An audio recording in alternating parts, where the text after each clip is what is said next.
நம்ம ஜிம் கேரியோட நடிப்பில் வெளிவந்த தலை சிறந்த படங்கள்லையே ஒன்று தாங்க இன்னைக்கு நம்ம பார்க்க போகிறோம். படத்தோட பேர் லயர் லயர்னு 1997 வெளிவந்த படம். படத்தோட ஸ்டார்டிங்லேயே ஸ்கூல் டீச்சர் இந்த சின்ன குழந்தைங்கள்ட்டலாம், எப்பா உங்கள் அப்பாட்டாலாம் என்ன வேலை பார்க்குறாங்கன்னு சொல்லுங்க அப்படின்னு ஒவ்வொரு குழந்தைங்களா எழுந்து, மேடம் எங்கள் அம்மா டாக்டருங்க, எங்கள் அப்பா ஒரு ட்ரக் டிரைவர்னு ஒவ்வொருத்தனா சொல்கிறாங்க.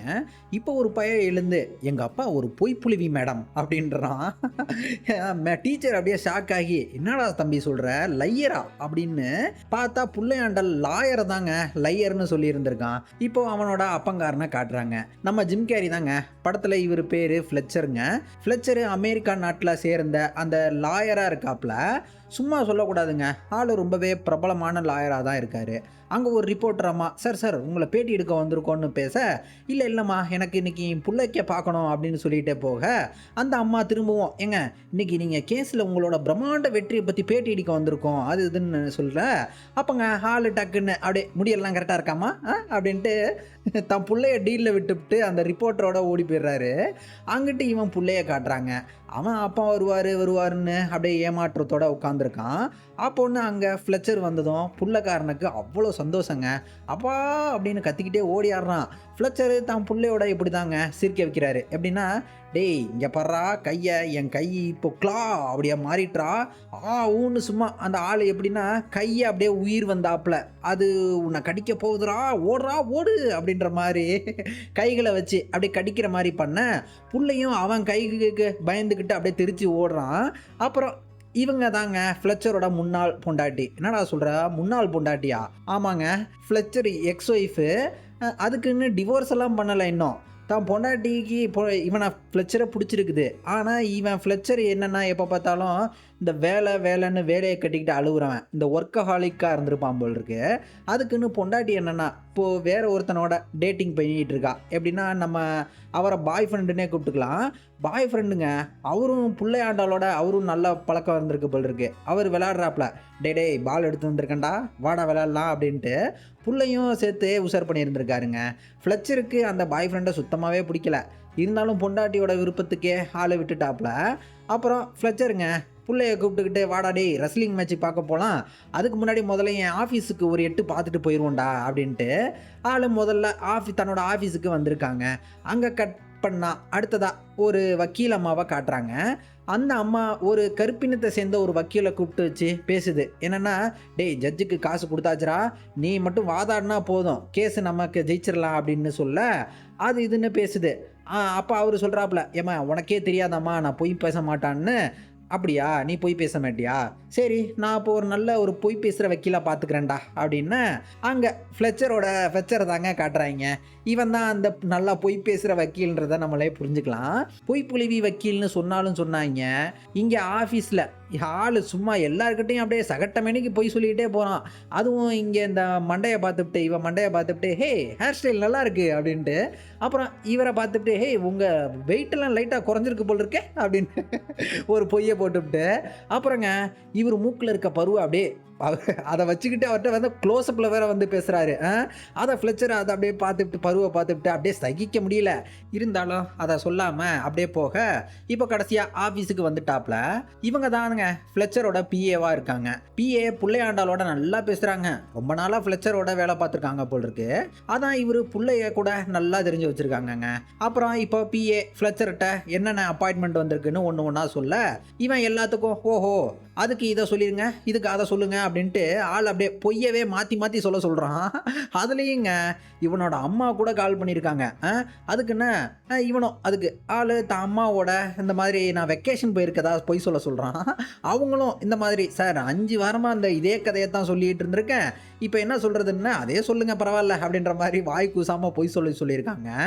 அங்கே அந்த லாயர் அம்மா அவங்களும் இங்கே வந்திருக்காங்க. அவங்க ஃப்ளெச்சர்கிட்ட கேஸ் டீட்டெயில்ஸ் எல்லாம் கொடுத்து இவனை வேலைக்கு எடுத்திருக்காங்க போல் இருக்குங்க. அதுக்குன்னு இப்போ புள்ளக்காரனை கேட்குறான், ஏப்பா நம்ம இன்றைக்கி ரெஸ்லிங் போகிறது மேட்ச்சு பார்க்க போகிறது இல்லை அதானே அப்படின்னா, ஆமாங்க. இந்த ஏமாற்றத்தை இப்போ பிள்ளைக்கு கொடுத்ததும் அவனுக்கு அது ஒரு மாதிரி பயங்கர டிசப்பாயிண்டிங்காக இருக்குது. அதே சமயம் அங்கிட்டு இவன் பொண்டாட்டியும் பாய் ஃப்ரெண்டும் அப்படியே வெளில ரெஸ்டாரண்ட்டுக்கு டின்னர் வந்திருக்காங்க. அங்கே பாய் ஃப்ரெண்டு காரரு அவர் அப்படியே சொல்கிறாப்புல, அவருக்கு இப்போ பாஸ்டன்னு வேற ஏதோ ஒரு நகரத்தில் வேலை கிடச்சிருக்காங்க. அதுக்குன்னு நான் போகிறேன், கூடவே நீயும் உன் புள்ளையும் கூப்பிட்டுக்கிட்டு வாயேன், நம்ம அங்கே போய் ஒரு புதுசாக ஒரு ஒன்றா குடும்பமாக வாழ்க்கையை ஆரம்பிக்கலான்ற மாதிரி ஆள் அப்படியே கேட்க, இவளுக்கு அப்படியே விருப்பமே இல்லை. இருந்தாலும் என்னடா பண்ணுறது, அதுவும் இப்படி திடீர்னு கேட்டுவிட்டானே, அதுவும் டின்னர்லாம் வேற கூப்பிட்டுட்டு காசு கீசெல்லாம் போட்டு கூப்பிட்டு வந்திருக்கானே, எப்படி பளிச்சுன்னு அப்படியே வேண்டான்னு சொல்ல முடியும்னு அவள் ஒரு மாதிரி அப்படியே மூஞ்ச சிரிச்சாப்புல வச்சுக்கிட்டு சம்மதம் சொல்கிறா. இங்கிட்டு ஃப்ளெச்சருங்க வேலை விஷயமா நைட்டு ஃபுல்லாக அப்படியே சிஸ்டத்தில் உட்காந்துருக்க, அங்கே பிள்ளையாண்டால் வரவும், ஹேய் வாடா மகனே, ஹாப்பி பர்த்டேடா மகனே அப்படின்ட்டு, உனக்கு இப்போ 22 23 வயசு இருக்குமா அப்படின்னு புள்ளைக்காரன் அப்படியே சிரிச்சுக்கிட்டு, எப்பா எனக்கு 5 வயசு தான்ப்பா ஆகுது அப்படின்றான். ஐயோ 5 வயசு தான் ஆகுதாடா, இது தெரியாமல் நான் வேறு உனக்கு பர்த்டே பார்ட்டிகள் பீரெல்லாம் வேறு ஆர்டர் பண்ணிட்டேன், சரி அதை கேன்சல் பண்ணிடுவோம், கூடவே டான்ஸ் எல்லாம் ஆட டான்ஸிங் கேர்ள்ஸையும் வர சொல்லியிருந்தேன், சரி அதையும் கேன்சல் பண்ணிடுவோம் அப்படின்ட்டு இப்போங்க ஆள் ஒரு மாதிரி சும்மா அந்த டிஷர்ட்டுக்குள்ளே எதையோ வச்சுக்கிட்டு, டேய் நேற்று உனக்கு கிஃப்ட் வாங்கினேன்டா, ஆனால் அதை ஆக்சிடெண்ட்டாக அதை நான் முழுங்கி விட்டேன் அப்படின்னு வயிற்றில் அப்படியே தான் புள்ளத்தாச்சி மாதிரி வச்சுக்கிட்டு அப்படியே காட்ட, புள்ளையும் எப்பா உன் வயிற்றில் கிடக்கு இருடா ஃபுல்லாக செரிக்கிறதுக்கு முன்னாடி ஊன்னு அப்படியே அப்படியே அப்படியே அப்படியே பாந்தி எடுக்கிறாப்புல அதை தள்ளி விட்றான். புள்ளைக்காரன் ரொம்பவே சந்தோஷத்தோட கிஃப்டை எடுத்துக்கிட்டு கிஃப்டை பிரித்து பார்க்க, கிஃப்ட் இல்லைங்க, புள்ளக்காரனுக்கு இந்த மாதிரி இந்த பேஸ்பால் பிடிக்கும் போல் இருக்கு, அதுக்குன்னு அந்த பேஸ்பால் சம்மந்தப்பட்ட டிஷர்ட்டு கேப்பு கூடவே அந்த பேஸ்பால் க்ளவுஸ் எல்லாம் வச்சு பாலு எல்லாத்தையும் மொத்தமாக ஒரு செட்டு மாதிரி வச்சு பேஸ்பால் செட்டு வச்சுருக்க, புள்ளக்காரனுக்கு அவ்வளோ சந்தோஷங்க. எப்பா வாப்பா விளையாடலாம்ப்பா வாப்பா அப்படின்னு கூப்பிட்றான். ஃப்ளெச்சருக்கு அப்பாவுக்கு இன்னைக்கு வேலை இருக்குடா, அப்பா அப்புறம் வரேன் அப்படின்ட்டு இப்போ சொல்ல, புள்ளைக்குங்க அப்போது அவனுக்கு இருந்த அந்த மொத்த சந்தோஷமும் ஒரே செகண்டில் அப்படியே டிசப்பாயின்மெண்ட்டாக அப்படியே மாறி போகிறத அப்படி காட்டுறாங்க. இப்போ விடிஞ்சதும் அவனோட அம்மாவும் பாய் ஃப்ரெண்டும் வந்திருக்காங்க போல் இருக்கு. அவங்க பிள்ளைக்கு ஹாப்பி பர்த்டேலாம் சொல்லிவிட்டு அவர் பிள்ளைய வாடா டேய் நம்ம போய் விளாட்லாண்டா வாடா அப்படின்ட்டு அவர் பேஸ்பால் விளையாட கூப்பிட்டு போகிறாரு. இப்போ அடுத்ததா அப்புறம் இவங்களை காட்டுறாங்க. இந்த அம்மா ஏதோ ஒரு கேஸுக்கு நம்ம ஃப்ளெச்சர் நல்லா போய் பேசவும் அவனை வக்கீலாக இருக்க சொல்லி கேட்டிருக்கோம் இல்லையா, இப்போது அந்த கேஸை போட்ட மகராசியை காட்டுறாங்கங்க. புருஷனை டிவோர்ஸ் பண்ணிவிட்டு கூடவே ஜீவனாம்சம், இந்த ஆலிமோனி, அப்புறம் அந்த சைல்டு கஸ்டடி இதுக்கெல்லாம் பணம் கேட்டு கோர்ட்டில் கேஸு போட்டிருக்குது. இவளோட புருஷங்காரன் பெரிய பணக்காரனாமுங்க. அதுக்குன்னு சரி டிவோர்ஸ் பண்ணுறோமே ஏதாச்சும் காசு கீசு கிடைக்குமான்னு சும்மா ஏதாவது கிடைக்குமா அப்படின்ட்டு தான் கேஸ் போட்டிருக்குது. அங்கே நம்ம ஃப்ளெச்சரு இவன் என்னன்னா அந்த அம்மாவை நல்லா உசுப்பேத்தி விட்றான். ஏங்க நீங்கள் ஒரு பொண்ணு நினச்சா கோர்ட்டில் என்னத்த வேணால் ஒரு நல்ல ஆம்பளையக்கிட்டே இருந்து கூட காசை வாங்கிப்பிடலாம், அது இதுன்னு உங்கள்கிட்ட நியாயம் வேறு இருக்குது, கட்டாயம் கேஸில் உங்களுக்கு சாதகமாக தாங்க வரும், எதுக்கு 2 மில்லியன்லாம் கேட்குறீங்க சல்லி காசு, உங்களுக்கு புருஷன்கிட்ட இருக்க அந்த மொத்த சொத்துலேயே பாதியே கேட்கலாம் அப்படின்லாம் சொல்லி ஆசை வார்த்தைகளை சொல்லி அவளுக்கு அந்த பணத்தாசையை தூண்டி விட்றாங்க. அவளும் அப்படியா பாதி சொத்தே கிடைக்குமான்னு பார்க்குறா. இவன் என்னென்னா லாயராக இருக்கான் இல்லையா, அதுக்குன்னு காசை பல்காக அடிக்கலான்னு பார்க்குறாங்க. அவள் சொல்கிறா அவர் என் பிள்ளைக்கு நல்ல தகப்பனாக தான் இருக்கார், அதுக்குன்னு அப்பாவை பார்க்குற மாதிரி இந்த ஜாயின்ட் கஸ்டடியை மட்டும் கொடுத்துடலாமா அப்படின்னு சொல்ல, இவங்க அதுக்கும் இல்லை கேஸில் உங்களுக்கு தான் ஒரு கோர்ட்டில் நீங்கள் கேட்டால் காசையும் கொடுக்கணும், அதுவும் இந்த ஜாயின்ட் கஸ்டடியிலலாம் கூட கொடுப்பாங்க, காசெல்லாம் நிறையா கிடைக்கும் அப்படின்னு அவள் பாவம் புண்ணியமே இல்லாத பார்க்காதீங்க அப்படின்னா என்னென்னமோ உசுப்பேத்தி விட்றான். இவன் பேச்சை கேட்டுக்கிட்டு அவளோ அந்த பணத்தாசயத்துலேயே அங்கேருந்து கிளம்ப, ஃப்ளெச்சரோட பேச்சை கேட்டுக்கிட்டு இந்த பாஸுக்காரி ஹே ரொம்ப குட்டுடா, நீ வேற மாதிரி இந்த கேஸில் நீ ஜெயிச்சா கம்பெனிக்கு நிறைய பணம் வரும், உன்னைய நாங்கள் பார்ட்னராகவே எடுத்துக்கிறோம் அப்படின்னு சொல்லி டீல் பேசி இவனும் சரின்னுட்டான். அவங்க இவ்வளோ திறமசாலியை கூடவே தான் பக்கம் வச்சுக்கிறதுக்காக ஃப்ளெச்சர் இவங்க கூட அப்படியே செக்ஸ் எல்லாம் வச்சுக்கிற மாதிரி அவங்க அப்படியே இழுத்துட்டு போக, இங்கே ஃப்ளெச்சரோட அந்த ஒன்றா அப்படியே உடலூர் உள்ள ஈடுபடுறாங்க போல் இருக்கு. அதே சமயம் இங்கிட்டுங்க பிள்ளையோட பர்த்டே பார்ட்டி நடக்குது. அங்கே பர்த்டே பார்ட்டியில் எல்லாம் அப்படியே பொண்டாட்டிகாரியும் அந்த பாய் ஃப்ரெண்டும் பேசிக்கிறாங்க. அப்போ அவள் சொல்கிறா, இப்போ சொல்லிட்டாங்க என்னென்னா என்னால் உன்னோட பாஸ்டனுக்கெலாம் வர முடியாதுடா, இந்த மாதிரி என் புள்ளை இங்கே இருக்கான், பிள்ளைக்கு ஸ்கூலு கீழெல்லாம் இங்கே தான் இருக்குது, அதுவும் இல்லாமல் பிள்ளையோட பெத்த அப்பன் ஃப்ளெச்சர் வேறு இங்கே தான் இருக்கான் அப்படின்னு இவர் என்னது அவனுக்காகவா என் கூட வரமாட்டேன்னு சொல்கிற அப்படி இப்படின்னு அவர் இந்த ஒரு மாதிரி கில்ட்டி பண்ணுற மாதிரியே அப்படியே பேசுகிறாப்புல. கூடவே ஏன் நானும் உன் பிள்ளையோட நல்லா தானே விளையாடுறேன், என்கிட்ட இல்லாத ஃப்ளெச்சர்கிட்ட என்ன தான் இருக்குது அப்படின்ற மாதிரி, டேய் அவன் ஒரு மாதிரி ஏதோ பண்ணுவான்டா, இப்படி கையை இப்படி வச்சுக்கிட்டு கிளான்னு வச்சுக்கிட்டு ஒரு மாதிரி பைத்தியக்காரத்தனம் பண்ணுவார், கிளா பண்ணுவார் அப்படின்ட்டு அப்படியே கையை வச்சுக்கிட்டு செஞ்சு காட்ட பாய் ஃப்ரெண்டு அப்படியே பார்க்குறான், முழிக்கிறான், என்ன சொல்கிற அவ அப்படின்ட்டு. என்னது கிளாவா அப்படின்ற மாதிரி கராராக சொல்லிவிட்டா, இந்த மாதிரி வரமாட்டேன், பிள்ளைய நான் ஃப்ளெச்சர்ட்டேருந்து பிரிக்க முடியாது அப்படின்னு நான் வரலன்னே சொல்லிவிட்டா. இப்போ இங்கே ஃப்ளெச்சருக்கு கால் பண்ணுறாப்லங்க, சரி இல்லைம்மா நான் பிள்ளையோட பர்த்டே பார்ட்டிக்கு என்னால் வர முடியாது, வேலை இருக்குது, பாஸ் ரொம்ப வேலை வாங்குதுன்னு பேச, அப்போங்க இந்த பாஸ் இவன் என்னன்னா அவ்வளோ வெறி போல் இருக்கு, பயலையவே பொண்ணு பிடிச்சி ரேப் பண்ணால் எப்படி இருக்கும் அந்த மாதிரி அந்த பாஸ் பொண்ணு அவனை போட்டு நோண்டி துருகுதுங்க. இவன் அப்பாவும் ஊன்னு அப்படியே பேசிக்கிட்டே அப்படியே பொண்டாட்டிக்கிட்டே பேசிக்கிட்டே போக, இப்போ இங்கே கடைசியாக பர்த்டேயில் பார்ட்டியில் இந்த மாதிரி பிள்ளை ஆண்டாளுக்கு கேக்கு வெட்ட சொல்லி கேட்குறாங்க, டேய் ஏதாவது இதை விஷ் பண்ணடா அப்படின்ட்டு. பிள்ளைக்கு அப்பா ஃப்ளெச்சர் வரலையேன்னு அவனுக்கு அப்படியே ஒரு மாதிரி மூஞ்சே செத்து போனாப்புல இருக்குது, சோகமாக இருக்குது. அம்மாக்காரியும் போயிட்டு அவனுக்கு ஆறுதல் சொல்கிறா, சமாதானப்படுத்துகிறா, இந்த மாதிரி அப்பா இல்லைடா ஏதோ வேலையாக இருக்கான், நாளைக்கு உன்னை ஸ்கூல்லேருந்தே பிக் பண்ணியிருக்கிறேன்னு சொன்னாப்புல அப்படின்னு சொல்லிட்டு, இப்போ நீ பர்த்டே விஷ் பண்ணுறா அப்படின்னு சொல்ல, என் செல்லம்ல அப்படின்னு அவனும் இப்போ அப்படியே சோகமாகவே பர்த்டே விஷ் பண்ணுறான். அதில் என் அப்பா ஒரு நாளாவது பொய் சொல்லாமல் இருக்கணும் அப்படின்னு சொல்லி கேட்க ஊத, அங்கங்க பிள்ளையோட இந்த விஷ் அப்படியே இந்த விஷ் பண்ணது அப்படியே பளிச்சாப்புல ஏதோ நடக்குது. அப்போது அங்கிட்டு காட்டுறாங்க பாஸு ஃப்ளெச்சரோட அப்படியே செக்ஸ் வச்சுக்கிட்டு, இப்போது எப்படி இருந்துச்சு, நல்லா இருந்துச்சா அப்படின்னு இவன் ஐ ஹேட் பெட்டர் அப்படின்னு சொல்லி போடுறான்.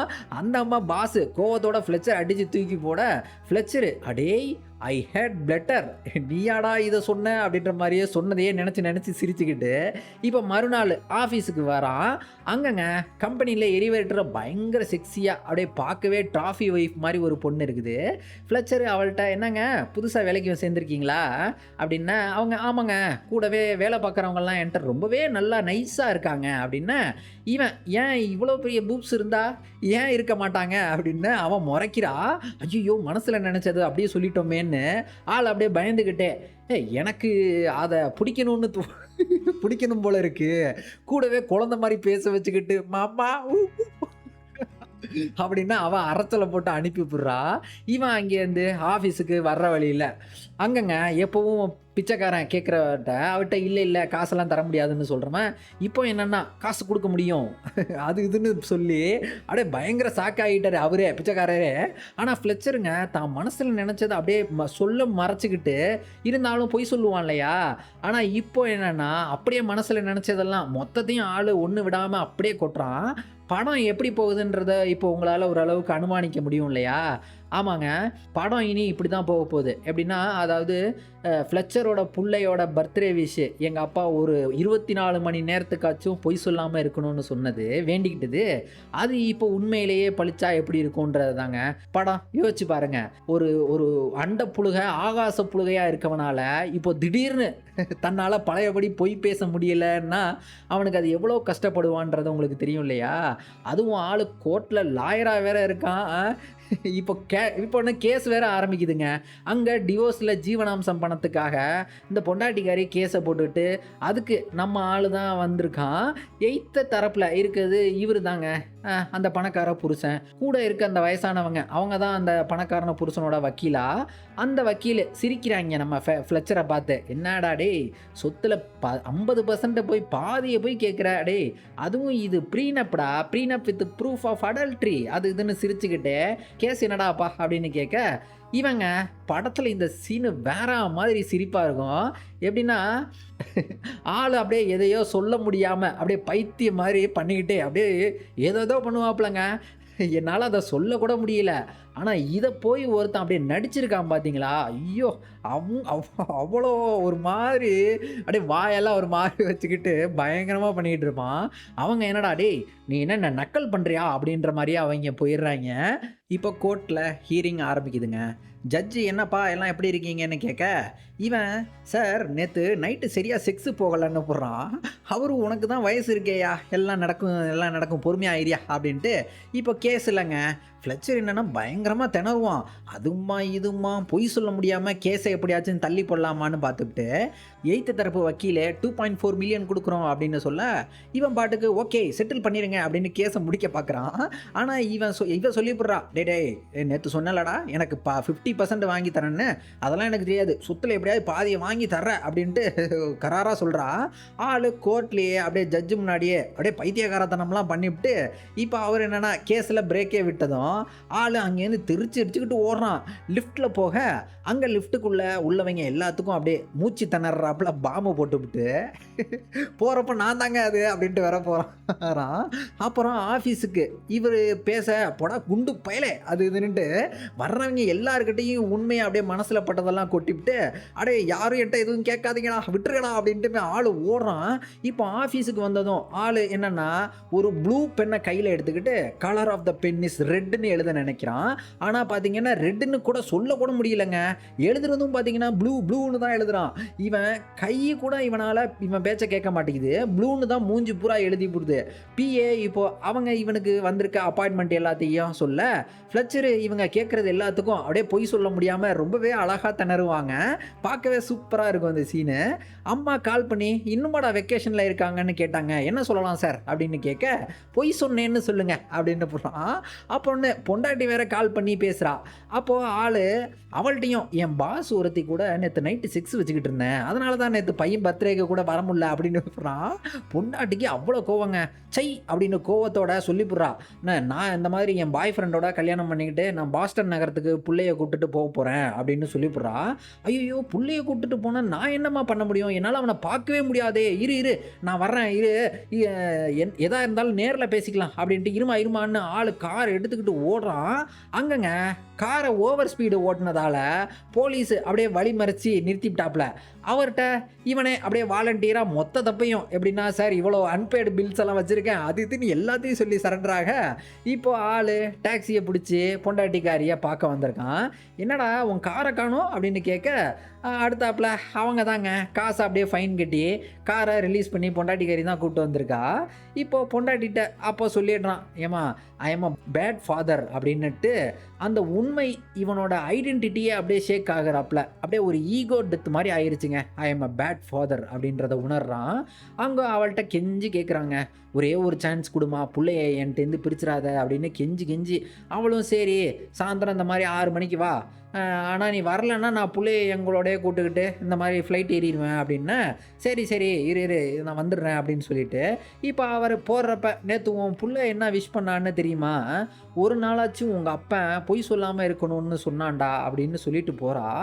இப்போ தாங்க ஃப்ளெச்சருக்கு ஓஹோ பிள்ளையோட விஷயனால தான் நம்மளால் பொய் சொல்ல முடியலையான்னுட்டு அடுத்ததாக நேராக பிள்ளைய பார்க்க தாங்க ஸ்கூலுக்கு போய் அவன்கிட்ட அந்த விஷயம் திரும்ப எடுக்க சொல்லி, டேய் அந்த விஷயம் அன்விஷ் பண்ணடா, டேய் உங்கள் அம்மா என்கிட்ட நான் எப்படி இருக்கேன்னு கேட்டாங்கன்னா நானும் மூஞ்சி அப்படியே சிரிச்சாப்பில் வச்சுக்கிட்டு வா ஹனி சூப்பராக இருக்க, நீ பியூட்டிஃபுல், ஆஹா ஓஹோ நல்லா ஜொலிக்கிற மாதிரி இருக்கமான்னு சொல்லணும்.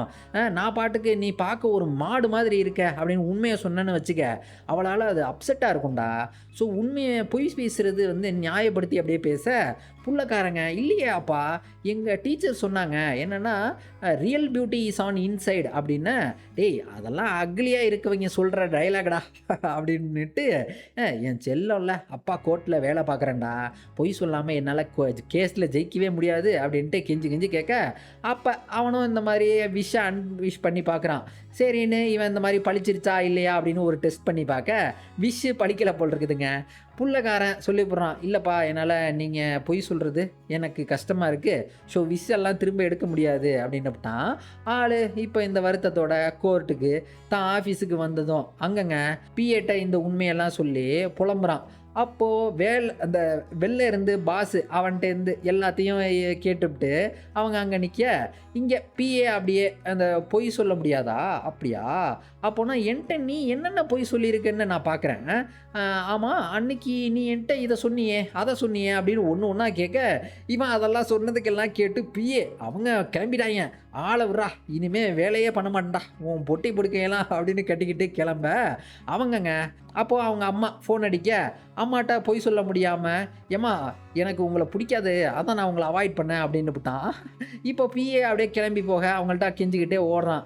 இப்போது பாஸுங்க இவனை கூப்பிட்டுக்கிட்டு எப்படின்னா, அவனால் பொய் சொல்ல முடியாதுன்னு தெரியும் இல்லையா, அதனால் அவனை அப்படியே மாட்டி விட்ற மாதிரி, அப்படின்னா பாஸுக்கிட்ட கூப்பிட்டு போய், இவர் தாண்டா பாஸு, அவர்கிட்ட பேசு அப்படின்ற மாதிரி மாட்டி விட்டுட்டா. அங்கங்க அவன் ஆள் போட்டு, நீ என்னை பற்றி என்ன நினைக்கிற அப்படின்னு அவர் கேட்கவும், அவரை போட்டு கிளின்னு கிழிச்சு போடுறான். அவருக்கு அப்படியே ஒரு மாதிரி எல்லாரும் முன்னாடி இப்படி சொல்லிவிட்டானே அப்படின்ற மாதிரி அப்படியே பார்க்குறாப்புல. அப்போங்க டக்குன்னு ஆள் சிரிக்க ஆரம்பிச்சிடுறாரு.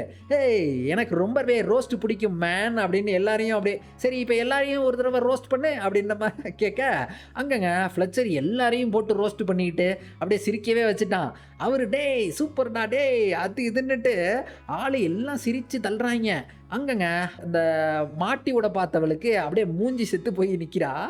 இப்போது இங்கே கேஸு பிரேக்கு முடிஞ்சு ஆரம்பிக்குது. அந்த இவன் கிளைண்ட்டு அவள் சிம்பத்திக்காக அவளோட குழந்தையையும் கூப்பிட்டு வந்திருக்கா. இப்போ கோர்ட்டில் கேஸு ஆரம்பிக்குதுங்க. இவர் தான் அந்த ஆளோட டிடெக்டிவ். அவர் பொண்டாட்டிக்காரியை சர்வைலன்ஸ் பண்ண சொல்லியிருக்காப்புல. அதில் பொண்டாட்டிக்காரி யாரையோடய செக்ஸ் வச்சுருக்கிற மாதிரி ஃபோட்டோவையும் கூடவே ரெக்கார்ட் பண்ணி அதையும் எடுத்துகிட்டு வந்து கோர்ட்டில் எல்லாருக்கு முன்னாலேயும் ரெக்கார்டை போட்டு விட, அதில் ஊன்னு கத்திக்கிறாங்க. அவ்வளோதாங்க, கேஸ் ஒரு மாதிரி இந்த பொண்டாட்டிக்கு எதிர்ப்பாக அந்த பணக்காரருக்கு சாட்சியாக அப்படியே ஒரு மாதிரி அமைஞ்சு போச்சு. ஃப்ளெச்சரும் ஐயையோ எனக்கு கடைசியாக ஒரு பிரேக்கு மட்டும் கொடுங்க சார் அப்படின்ட்டு இப்போ பிரேக்கு விட்டதும் பாத்ரூமில் அப்படியே ஒரு மாதிரி தன்னைத்தானே போட்டு அடிச்சுக்கிறான். எப்படின்னா இதுக்கு மேலேயும் இந்த கேஸில் ஜெயிக்க முடியாதுன்னு தன்னைத்தானே அடிச்சுக்கிட்டு அப்படியே பயங்கரமாக வற்புறுத்திக்கிட்டு இப்போ திரும்பவும் கேஸு ஆரம்பிக்க, அங்கங்க போலீஸு ஃப்ளெச்சர் அடிப்பட்டவனை தூக்கிட்டு வர்றாரும். ஜட்ஜு ஏய் என்னையா ஆச்சு, யார் அடிச்சா அப்படின்னு இவன் சொல்கிறான். அடித்தவன் இவ்வளோ உயரத்தில் இருந்தான் சார், மூஞ்சி இப்படி இருக்கும் சார் அப்படின்னு அப்படியே ஜட்ஜு சொல்கிறாரு. ஏய் போலீஸு நீங்கள் போய் கோர்ட்டில் யாருன்னு சர்ச் பண்ணுங்க அப்படின்னு உத்தரவு போட்டுட்டு இப்போங்க ஜட்ஜு சரி வக்கீல அடிபட்டிருக்கு கிடக்கிறாப்லையே, அவருக்கு லீவ் விட்டுடலாம், சரி நாளைக்கு கேஸை பார்த்துருக்கலாம் என்னையா ஓகே அப்படின்னு ஃப்ளெச்சருங்க அங்கே இவன் போட்ட பிளானு மொத்தத்தையும் சொதப்பினாப்புல. இவனால் பொய் சொல்ல முடியாத நிலையா, அதனாலேயே ஆள் இல்லைங்க ஐயா கேஸு இன்றைக்கே வச்சுக்கலையான்னு வருத்தத்தோட அழுதபடியே சொல்ல இப்போ மறுபடியும் கேஸு நடக்குதுங்க. அங்கே குற்றம் சாட்டப்பட்ட அந்த ஆளுக்கு கூப்பிட்றாங்க அவரை. அங்கே அந்த ஃப்ளெச்சரு அவரை விசாரிக்க முடியாமல் திணறுவான். இவன் கேட்குற கேள்வி அப்படியே வரப்போகிறது பதில் பார்த்திங்கன்னா அது பொய்ன்னு தெரிஞ்சா இவனால் கேள்வியவே கேட்க முடியல. அதாங்க ஃப்ளெச்சரு அவரை போட்ட டே நீ தானடா அவளோட செக்ஸ் வச்சுக்கிட்ட, அவளை நீ பார்க்குறப்பெல்லாம் நீ தானடா அவளை அந்த டர்க்கி மாதிரி பின்னாடி போட்டு திணிக்கிற மாதிரி நீ தானடா அவளோட செக்ஸ் வச்சுக்கிட்ட அது இதுன்னு கேட்க, அவன் கடுப்பாகி சொல்லிடுறான். ஆமாண்டா சார் ஆமாண்டா நான் தான் செக்ஸ் வச்சுக்கிட்டேன், நான் தான் செக்ஸ் வச்சுக்கிட்டேன் அப்படின்ட்டு போடுறான். ஆள் ஒரு மாதிரி கேஸில் அப்படியே தோக்க போகிறோன்றத அவ்வளோதான் எல்லாம் முடிஞ்சு போங்க முடிச்சு விட்டுட்டீங்க போங்க அப்படின்ற மாதிரியே உட்காந்துருக்க. அங்கங்க அவன் மிரட்டுறான். டேய் கேஸில் ஜெயிச்சு கொடுக்குறியா இல்லையா அப்படின்ட்டு. டேய் 31 வயசு ஆகிற பொண்ணை போய் இப்படி பண்ணுறியடா அப்படின்னு. எது 31 வயசு தான் உங்களுக்கு ஆகுதா அப்படின்ற மாதிரியே முழிச்சுப்புட்டு அப்போங்க டக்குன்னு ஜட்ஜு ஆல்மோஸ்ட் தீர்ப்பு சொல்லிட்டாப்ல. இவன் பாட்டுக்கு ஐயா கடைசியாக என்னோட கிளைண்ட்டை ஒரு தடவை விசாரிக்கணும் ஐயா அப்படின்னு கூப்பிட, ஜட்ஜும் கடுப்பாகி சரி கூப்பிட்டு தொலை விசாரித்து தொலை சாட்சியை வர சொல்லு அப்படின்னு இப்போ அவளை கூப்பிட்டு வச்சு உங்களோட பர்த் சர்டிஃபிகேட்டையும் அப்படியே கூடவே லைசன்ஸையும் வச்சுக்கிட்டு சொல்லிடுறாங்க. அவளுக்கு கல்யாணம் ஆனதே பார்த்திங்கன்னா 17 வயசில் தான் ஆகிருக்கு. ஒரு மைனர் பொண்ணை போய் அதுவும் பேரண்டல் கன்சென்ட் இல்லாமல் கல்யாணம் பண்ணியிருக்காரு. ஸோ அவரோட சொத்தில் பாதியை கேட்க என்னோட கட்சிக்காரருக்கு எல்லா உரிமையும் இருக்குங்க ஐயா. அது இதுன்னு ஆள் பொய் சொல்லி தான் இதுவரை கேஸில் ஜெயிச்சிருப்பான் இல்லையா. ஆனால் இப்போ என்னென்னா உண்மையை பேசியே அதுவும் போட்டு உண்மையை போட்டு பொழக்கிறாங்க. அப்படியே வேற மாதிரி கேஸில் பேசியே ஆள் ஜெயிச்சுட்டான். கிளைண்ட்டுக்கு சொத்தில் பாதியவே கொடுத்துட்டாங்க. இப்போது ஜட்ஜு குழந்தைங்களோட கஸ்டடியை என்னையா பண்ணலாம், ஃபாதரை ஜாயின்ட் கஸ்டடியாக போட்டுடலாமா என்னன்னு கேட்க, அவங்க இல்லை முடியாது சைல்டெல்லாம் கஸ்டடியெல்லாம் கொடுக்க முடியாது அப்படின்னு. ஏன்னு பார்த்தா காசு வேறு கிடைக்கும் இல்லையா அந்த சைல்டு கஸ்டடிக்கு, அந்த காசையும் கூடவே எடுத்துக்கலாமா அப்படின்னு பார்த்து பணத்தாசையினாலையும் கூடவே அவரை பழி வாங்குற மாதிரியும் அவரை ஒத்துக்க முடியாது அப்படின்னு சொல்ல, இது நம்ம ஆளுக்கு சுத்தமே பிடிக்கலங்க. கேட்காதீங்க நீங்கள் சைல்டு கஸ்டடிங்க கொடுங்க அது இதுன்னு சொல்கிறான். அவரு டேய் என்னடா சொல்கிற பேசாமல் போடா அப்படின்ற மாதிரி ஜட்ஜு செம்ம கடுப்பில் இருக்காரு. இவன் எவ்வளவோ சொல்கிறான், இல்லை சார் நீங்கள் தீர்ப்பு தப்பாக எழுதிட்டீங்க அது இதுன்னு சொல்ல அவர் கடுப்பாயிட்டாருங்க. என்னடா சொல்கிற, ஏன் தீர்ப்பையே நீ தப்புன்னு சொல்கிறியா அப்படி இப்படின்னு அவர் போலீஸையே கூப்பிட்டு ஆள் இவனை இழுத்துட்டு போகன்னு சொல்லி கத்தி கதற அங்கங்க ஃப்ளெச்சரு இப்போ ஸ்டேஷன்லேருந்து பொண்டாட்டிக்கு கெஞ்சுறாரு. $1000 இருந்தால் எடுத்துகிட்டு வாமா அப்படின்ட்டு.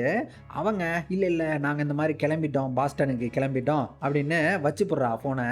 இப்போன்னு கடைசியாக பிஏ தாங்க இவனை பெயிலில் வெளில எடுக்கிறாங்க. அந்த ஃப்ளெச்சருக்கு ஆள் ஓகே இந்த உண்மையை பேசுகிறது கூட நல்லா சூப்பராக தான் இருக்குல்ல அப்படின்ற மாதிரி அவ்வளோ சந்தோஷங்க. அப்படியே கத்திக்கிட்டே ஓடுறோம், I love my son I love my son அப்படின்னு போகிறப்பவே அந்த பிச்சைக்காரர்கிட்ட கூட அந்த மொத்த காசையும் போட்டுவிட்டு, ஆனால் இது உன்னை சந்தோஷமாக்காது அப்படின்ற உண்மையை சொல்லிவிட்டு போகிறான். I love my son I love my son அப்படியே போக அங்கிட்டுங்க ஏர்போர்ட்டில் பாய் ஃப்ரெண்டு அவர் என்னென்னா பாரு நானும் கிளாப் பண்ணுறேன் அப்படின்ட்டு கையை அப்படியே கொடுக்கு மாதிரி வச்சுக்கிட்டு, டேய் கடிக்க போகுதுடா ஓடுடா பயமாக இருக்கா ஓடு அப்படின்னு புள்ளக்காரன் அப்படியே ஐயா அப்படின்ற மாதிரியே பார்க்க பொண்டாட்டி இல்லை அது உங்களுக்கு செட் ஆகலை அப்படின்னு போடுறா. இப்போங்க ஃப்ளைட்டு ஏறிட்டாங்க. அங்கே ஃப்ளெச்சருங்க அவன் ஏர்போர்ட்டுக்குள்ளே அப்படியே பூந்து வர்றான். இங்கிட்டு பொண்டாட்டிக்காரிக்கு அவளுக்கு உள்ளுக்குள்ளே அவ்வளோ அப்படியே ஒரு மாதிரி எப்படி இருக்குது ஃப்ரெண்டோட அப்படியே எரிஞ்சு விழுகிறா. இங்கேங்க ஃப்ளெச்சரு இவன் பாட்டுக்கு ஆள் ஒரு மிஷினை எடுத்துக்கிட்டு அப்படியே ஓடிக்கிட்டு இருக்க ஃப்ளைட்டு கூடவே அப்படியே சேஸ் பண்ணி வர ஃப்ளைட்டு ஜன்னல் வழியாக அப்படியே கத்திக்கிட்டே வர்றான். மேக்ஸ் மேக்ஸ்னு பிள்ளைய கூப்பிட்டுக்கிட்டு அவங்க இவனை அப்படியே பார்த்ததும் அப்படியே முழிக்கிறாங்க. இப்போது முன்னே போயிட்டு அப்படியே ஃப்ளைட்டு ஓட்டுற அந்த பைலட்டுங்க அப்படியே கூப்பிட்டு பார்க்குறான். ஷூவை வேற விட்டு எரிஞ்சு அடித்து கூப்பிட்டு டேய் நிறுத்துக்கடா அப்படின்னு கத்த அவங்கங்க ஏதோ ஒரு பைத்தியக்காரன் எங்களை ஹைஜாக் பண்ணிவிட்டான் அவ்வளோதான் அப்படின்னு ஃப்ளைட்டை டேக் ஆஃப் பண்ணாமல் ஸ்டாப் பண்ணிவிட்டாங்க. இங்கே இவன் மிஷினு இது பாட்டுக்கு அங்கே ஏர்போர்ட்டில் உள்ள அந்த மற்ற மிஷின்களோட ஆக்சிடெண்ட் ஆயிடுச்சு. ஆளை இப்போ கடைசியாக போலீஸு அரெஸ்ட் பண்ணிவிட்டாங்க. இந்த குளறுபடியினால் பொண்டாட்டிகிட்ட கடைசியாக சொல்லுவாப்பில், ஹே கிரேட் நியூஸ், என்னோட கால் ரெண்டும் உடஞ்சதுனால என்னை போலீஸ் ஸ்டேஷனுக்கு கூப்பிட்டு போக முடியாதே அப்படின்ட்டு சொல்ல இப்போ கடைசியாக தான் பிள்ளைகிட்ட பேசுவாப்பிலாங்க. சாரிடா மகனே, இது வரைக்கும் நான் வேலைன்னு சுற்றிக்கிட்டு உன்னை பார்க்க வர முடியாமல் உன் கூட விளையாடாமல் இருந்ததுக்கெல்லாம் இனி உன்கிட்ட பொய் பேசாமல் கஷ்டப்படுத்தாமல் மாட்டேன்டா அப்படின்னு சொல்ல புள்ளக்காரன் அப்படியே மூஞ்சி சோகமாக வச்சாப்புல, அம்மா பாஸ்டன் போயே ஆகணுமா அப்படின்னு. பாய் ஃப்ரெண்டு இல்லைடா நீ வரவே வேண்டாம் அப்படின்றாரு. இவனுக்கு அவ்வளோ சந்தோஷங்க. அப்படியே அடுத்தாப்புல 1 இயர் லேட்டர் காட்டுறாங்க. அங்கே புள்ளையாண்டாளுக்கு பர்த்டே கேக்கு வெட்டிக்கிட்டு சரி விஷ் பண்ணுடா அப்படின்றாங்க. புள்ளக்காரன் அப்படின்ட்டு கேண்டல் ஊத ரூமு அப்படியே ஒரு மாதிரி இருட்டி போயிடுது. புள்ளையவே இப்போ அம்மா எப்பா அப்படின்ட்டு லைட்டை போட அங்கங்க பொண்டாட்டிக்காரி அப்படியே ஃப்ளெச்சருக்கு அப்படியே வாயோட வாய் வச்சாப்புல முத்தம் போடுறா. இவன் முழிக்கிறான், என்னடா இது மேக்ஸ், நீ தான் அம்மாவும் அப்பாவும் பழையபடி சேர்ந்து இருக்கணும் அப்படின்னு விசி பண்ணியா அப்படின்ற மாதிரி கேட்க, இல்லையேப்பா அப்படின்லாம் நான் எதுவும் சொல்லலையே. அப்போங்க பொண்டாட்டிக்காரி டேய் நான் தான்டா உன்னை ஏற்றுக்கிட்டேன் அப்படின்றாப்புல. ஃப்ளெச்சர் டேடு கேக் வெட்டுங்க அப்படின்ட்டு கேட்குறா. ஃப்ளெச்சரும் சரி கேக்கை கட் பண்ணுறேன், ஆனால் என் கை இப்போ பயங்கரமாக வலிக்குது அப்படின்ட்டு ஆள் அப்படியே கையவே அப்படியே கிளா மாதிரி அப்படியே பண்ண புள்ளக்காரன் ஐயோ வந்துருச்சுமா கிளா வந்துருச்சு அப்படின்ட்டு ஆள் அப்படியே ஓட ஃப்ளெச்சருங்க டேய் ஓடுடா ஓடு அப்படின்ற மாதிரி கற்றுக்கிட்டே ஓடியாடுறான். அங்கே இந்த படம் ரொம்பவே ஒரு ஃபீல் குட்டோட தாங்க இப்படி இந்த படம் முடியுது.